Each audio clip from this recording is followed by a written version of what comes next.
beleza, teve aqui ontem a Marta. Vai, Marta. Ela fez um desafio. A Marta começou a contar a história. A Marta que trabalhou na novela O Espigão. Bem Amado, você falou, mãe? Bem Amado, Espigão. Você fazia no Bem Amado? Eu era a cantora da boate do hotel de Sucupira. Ah, é mesmo? A loura sensual da novela. Mesmo. Com muitos títulos de beleza. E a minha carreira artística estava com as portas abertas.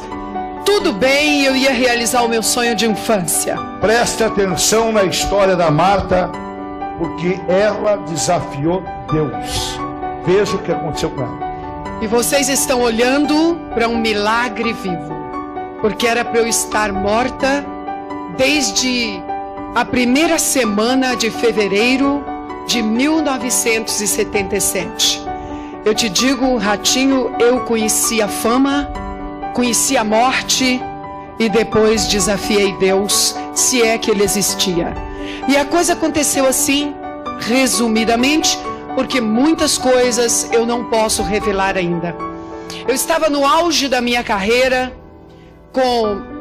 namorando muito bem quem eu queria, porque já era separada do meu primeiro marido, com um filho pequeno, quando eu fiz a novela O Bem Amado, O Espigão, diversas peças de teatro, destaque de ouro do carnaval, 10 mais do Brasil. E quando eu ia começar as gravações de Saramandaia, o Silvio Santos me convidou para estrelar o canal de televisão que ele ousadamente acabava de fundar no Brasil. Ele saiu da Globo e fundou um canal de televisão competindo com a Rede Globo de televisão. Vim para cá, estrelei pouco tempo aqui nos shows, porque um dia, quando eu ia levantando pela manhã, apareceu na minha face, do lado esquerdo, uma pequena bolha. Não coçava, não doía, não era vermelho, e de repente, aquela bolha foi crescendo, e eu tive que interromper o programa com o Silvio Santos. Não pude assinar o contrato que depois eu faria a novela Saramandaia. Não pude ir para os Estados Unidos fazer um filme com o papel da Marilyn Monroe. Eu não pude fazer mais nada, porque os médicos se colocaram à minha frente no Instituto de Hematologia do Rio de Janeiro e disseram que eu tinha 3 meses de vida. Eu estava com um câncer linfático começando no rosto. Esse tipo de câncer não perdoa, mata. Nem mesmo Jacqueline Kennedy conseguiu sobreviver a esse câncer. Tudo desabou na minha frente, escureceu, e eu não sei até hoje como eu saí do Instituto de Hematologia e cheguei na minha casa. Porque naquele momento eu só queria uma coisa: abraçar o meu filho. O meu filho que já, de certa forma, não tinha pai e agora também ia ficar sem mãe.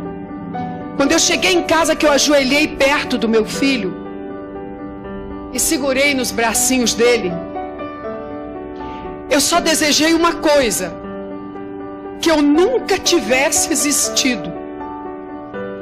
Pior do que a morte que eu ia ter, totalmente coberta de chagas, o pior de tudo era a ausência do meu único filho. Naquele instante, eu desejei que se apagasse toda a existência. Fiquei olhando para ele, imaginando ele levar uma flor para mim no dia de finados e no Natal. Ele ia sentir que a mãe dele não estaria ali nas festas da família. Eu levantei dali disposta a prorrogar a minha vida o máximo que eu pudesse, para poder ficar um pouquinho mais perto do meu filho. Só por isso. E perto da minha família, que eu amo muito, sempre fui muito amorosa. A carreira desabou. Puseram outras pessoas no meu lugar. Doente tem que ficar de lado, ninguém liga. Os namorados sumiram e o dinheiro foi acabando com medicamentos, com remédios. E eu cheguei num ponto tão terrível que eu cheguei a roubar medicamentos. Não tinha mais dinheiro para nada. Móveis, nada. Até que a bolha cresceu tanto na minha face do lado esquerdo que rompeu a carne, era o nódulo primário do câncer, e começou a escorrer pelo meu pescoço pus, linfa e pedaços da minha face. A minha boca veio parar aqui, com o nariz também. Fiquei cega da vista esquerda, tendo que usar um chapéu de palha, porque se eu tirasse o chapéu, os bichos voavam em mim. Aquela mulher que tinha sido Missy, uma das mulheres mais lindas do mundo, apontada pela imprensa brasileira, tinha virado um trapo humano, inchada e com dores tão terríveis que muitas vezes, fechando a boca, eu me arrastava e colocava minha cabeça dentro do congelador para aliviar os tumores da face. O tamanho dos tumores eram 10 centímetros de altura cada um deles. E eram 3 nódulos só na face. A minha cabeça pendeu de lado. O tumor da mama foi varando meu corpo de fora a fora, as costas, por dentro do corpo. E para vocês terem uma ideia, o cantor Leandro morreu com um nódulo do tamanho de uma laranja. Eu tinha só na face 3. Abandonada, nas filas de indigentes. Um médico bondoso me deu um quarto para morrer na Santa Casa, quando eu estava completamente esquecida. E eu fui. Neste quarto, depois de durante aqueles meses todos, eu ter ido a todas as religiões, eu frequentei o espiritismo da mais alta linha kardecista da mentalização, até a linha de Nagô e de Pólvora. Eu fiz promessa para todos os santos que eu era devota. Eu sempre fui dedicada na religião desde menina. Nada adiantou. Cada vez eu piorava mais quando eu botava a mão nos nódulos de manhã, em cima daquele curativo que parecia um saco que eu fazia. Os tumores estavam maiores ainda.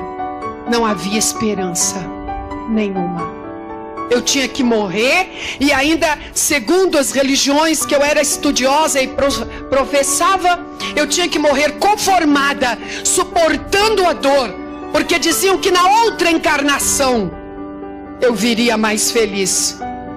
E que o meu karma era muito pesado, o meu fardo era desesperador, e que eu me conformasse porque não tinha jeito.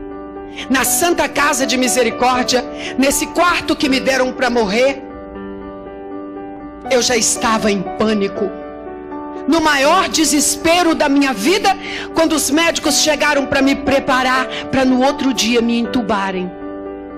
Chamaram a minha mãe, que sofreu muito com isso. Mandaram ir ao Espírito Santo pegar a família para as despedidas. E foi quando eu resolvi escrever um bilhete de despedida para o meu único filho. E botei assim: querido filho, não venha mais me ver. Eu não sei se vou voltar a te ver algum dia, mas eu só te peço uma coisa, meu filho: não esqueça da mamãe. E seja honesto. Eu pedi para ele ser honesto, e não deixei que ele fosse me ver mais. Naquela noite, eu chorei tanto na Santa Casa. Os médicos não tinham mais coragem de olhar para mim, mas eu chorei tanto, tanto. Porque o câncer mata com toda lucidez. E foi quando eu olhei pela janela do quarto, na véspera de ser entubada, um pedaço de céu entre o muro e a janela. E pela primeira vez eu não ajoelhei diante de uma imagem de santo. E pela primeira vez também eu não estava falando diante de um médium incorporado com um espírito de morto,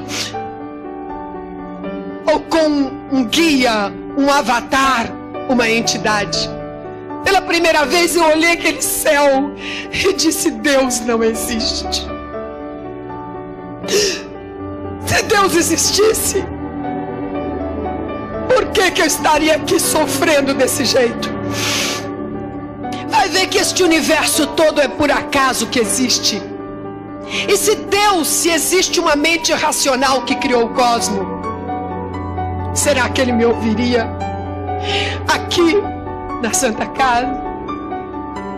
Um micro-organismo aqui no planetinha Terra, o terceiro planeta de um sistema solar tão insignificante como o nosso. Mas com meu último fôlego eu vou morrer.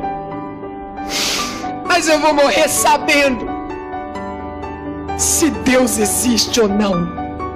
E foi quando eu levantei a mão em direção àquele céu azul e gritei: Deus!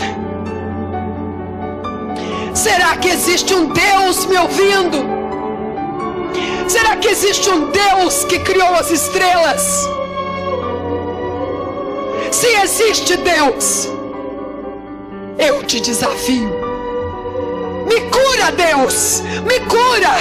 Mas tem que ser amanhã, viu? Porque se for depois da manhã, eu não acredito mais. Naquela noite, eu não sei que horas eu dormi, e não sei que horas eu fui impelida a sentar no leito da Santa Casa. E quando eu olhei em frente com este olho, porque este estava coberto com as ataduras que por aqui eu vi a altura dos tumores, 10 centímetros. Quando eu fui impelida que sentei, que olhei em frente, eu não estava mais na Santa Casa de Misericórdia. E a primeira coisa que eu pensei foi: que sonho lindo. Eu estava viajando pelo universo, pelo meio das estrelas do Deus que eu desafiei. Foi quando eu pensei: não é possível, isso é um sonho. Eu não tinha dor. A dor do câncer é a coisa mais terrível que existe. Dá vontade de gritar a ponto de explodir, pois eu não tinha dor alguma. Sentia um bem-estar muito grande. Eu estava dentro de um compartimento sólido de alguma coisa muito grande que estava viajando bem longe da Terra. E alguma coisa me tocou, me traspassou, como uma mão invisível. Terceira, quarta vez eu percebi que alguém estava querendo falar comigo. Foi quando eu disse: Deus, é o Senhor. É o Senhor. Eu te desafiei. Então o Senhor existe. Me tocou de novo. Falei: o Senhor não fala como nós. O Senhor fala por impressões. Então vamos fazer o seguinte, Deus. Eu falo e o Senhor me toca. Me diga uma coisa, Deus. Por que o Senhor quer me matar? O que eu te fiz? Por que o Senhor fez eu tão linda e destrói? Nada respondeu. Me tocou de novo. Aquele choque, aquela energia sobrenatural que eu jamais tinha experimentado em toda a minha vida. E foi quando eu disse: vamos fazer um trato, Deus. O Senhor me desculpe se eu te ofendi em alguma coisa. Agora, por favor, Deus, se o Senhor me curar e me devolver lá na terra, eu te prometo que eu vou te defender aonde quer que me chamarem e aonde quer que eu vá. Vou dedicar minha vida a te defender.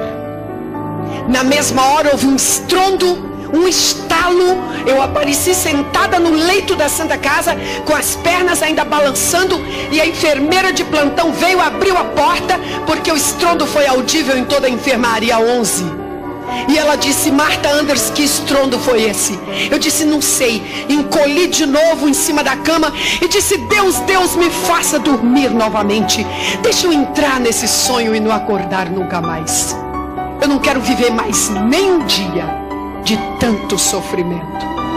E dormi, aquele sonho sem sonhos, aquele sonho da inexistência. Só que a triste realidade aconteceu logo depois. Eu ouvi o barulho da maçaneta da porta do quarto. Eram os médicos de rotina para me entubarem. E eu pensei: que coisa triste, foi tudo um sonho. Que desespero, vou ter que enfrentar a morte. Sentei, estiquei o braço para que eles colocassem a agulha e eles não me tocaram. Esperei mais um pouquinho para eles amarrarem a borracha, não me tocaram. Quando eu abri este olho, os 4 jovens médicos acadêmicos tinham entrado dentro do quarto, e como eles entraram, ficaram paralisados olhando para mim. Aí eu é que fiquei com medo e vim com a mão na face. O que será que aconteceu? Quando eu vim com a mão, como todas as manhãs, a mão traspassou os 10 centímetros, tocou no nível da face. Eu tirei a mão, a atadura caiu no meu colo, o nariz e a boca no lugar, e a atadura limpa pela primeira vez em quase 2 anos. Eu olhei a janela aberta da Santa Casa. Os primeiros raios de sol, havia uma espécie de gelatina sobre a minha vista. Eu fiz força, abri e enxerguei o sol na mesma hora, e todas as chagas haviam desaparecido. Ficou só fundo, a marca lá no fundo, aquele saco, aonde aquele fundo, aquele saco, aonde aqueles monstros que agora já são considerados alienígenas, tirados dali de dentro. E foi quando eu gritei: Deus existe.